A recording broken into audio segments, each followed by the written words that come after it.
ఆవకాయ ఆంజనేయ కథ మొదలెట్టినాడు చూడారయ్యా శక్తినంతా కూడగట్టి చెట్టు దులిపినాడు అంజయ్య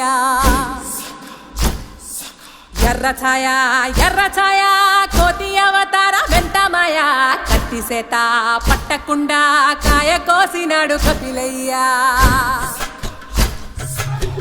మీరు కూడా ఇలా చేస్తే కామెంట్ చేయండి.